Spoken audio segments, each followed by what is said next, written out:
I chose you from the world to go and bear fruit that will last, says the Lord. Those who sow in tears shall reap rejoicing. Blessed day, everyone. We praise and thank you, dear God, for another day of life. We praise and thank you for the gift of love, the gift of family, of community, of belongingness, and the gift of today. Today is the feast day of Saint James the Great, the Apostle. We praise and thank you for your message in today's Gospel. Allow me to read some portions of the Gospel according to Saint Matthew.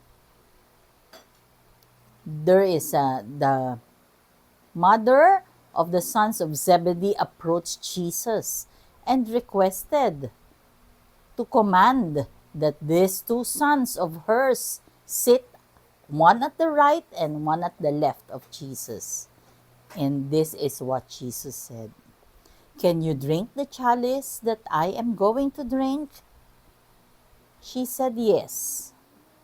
Then he replied, he continued, the chalice you will indeed drink, but to sit at my right and at my left, this is not mine to give, but this is for those for whom it has been prepared by my Father.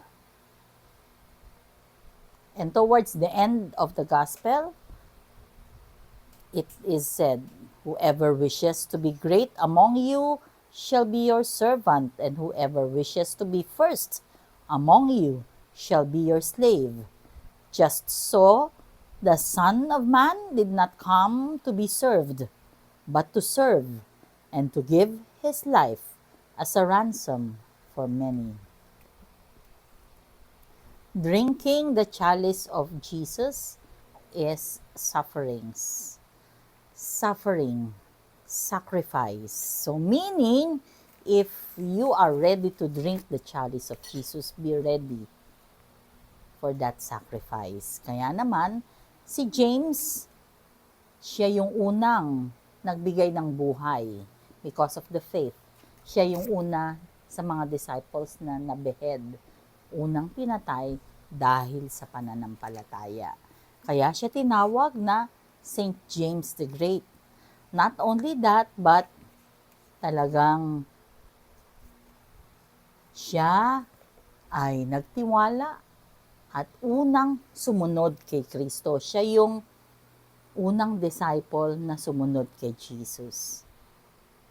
Lagi-lagi kong sinasabi to, kung ako kaya nabuhay nung panahon ni Jesus at tinawag niya ako, susunod kaya ako katulad ni James? Hindi tayo sure di ba? Hindi ko nga alam kung will I be doing the same thing that I am doing now if I also was alive during that time. Of course, I do not know. Kasi ngayon, tayo, alam natin kasi di ba na matay siya, pinako siya sa krus, nabuhay siya after 3 days. So may resurrection. So meron na tayong pinagbabasihan doon sa ating pananampalataya, doon sa ating pinaniniwalaan. Sila, bago pa nangyari yun, ang dami nang nangyari. So, it's not the same. Pero, ano ang sinasabi? Nakaakibat ng pagsunod kay Kristo ay yung sakripisyo. Kagaya ng lagi naming sinasabi sa pag-aasawa, sa pre-K na, yung pag-aasawa ay may kasamang sakripisyo. Bakit? Both of you, the husband and the wife, parehas kayong nabuhay, pinalaki ng mga magulang, you were brought up differently. Pagkatapos, dalawang magkaibang tao, magsasama sa iisang bubong, sa iisang bahay. Magkaiba kayo ng kilos, likes, dislikes. Magkaiba kayo ng prinsipyo sa buhay. And how will you compromise? Sakripisyo yun. Kasama yun sa sakripisyo. Kasi hindi yun madali. Pag sinabi niyang ganito, ayoko ng ganyan. Simple, di ba? Simpleng mga circumstances na pwedeng pag-awayan. That is sacrifice among husbands and wives. And para makarating ka dun sa forever, di ba? Palagi kong sinasabi na sana ang ating motto, yung mga mag-asawa, is that we will reach our forever. Kasi meron naman talagang forever eh. It's just a matter of working hard so that you will reach your forever. Now, if nasilaw ka sa ibang bagay, na ginusto mo, ay, ayoko na, napagod na ako. Palagi sinasabi ni June na palagi mong pipiliin ang asawa mo na mahalin every single day. Paano kung halimbawa nagbago isip mo? Yes, ngayon yung asawa mo ang pinili mo, pero bukas ayaw mo na siyang piliin. Eh di, maghihiwalay kayo, di ba? Hindi yun ang forever. So, yun yung sinasabing, in marriage also, there is sacrifice. In following Jesus, there is sacrifice. Kaya nga, ang paalala sa atin ay maging katulad tayo ni James, to the point na mamamatay siya para sa kanyang pananampalataya at pagsunod kay Jesus. Napakadali lang sabihin, pero yes, hindi ito madaling gawin. Pero with the grace and mercy of God, mapapagtagumpayan mo yan kasi tandaan natin, hindi naman niya pababayaan ang mga taong naniniwala at nagtitiwala sa Kanya. Kahapon, walang pasok, may Undoy Part 2, kung tawagin nila, kasi bumaha na naman dito sa gilid namin.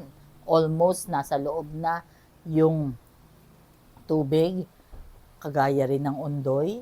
Ang daming mga nasalanta ng habagat.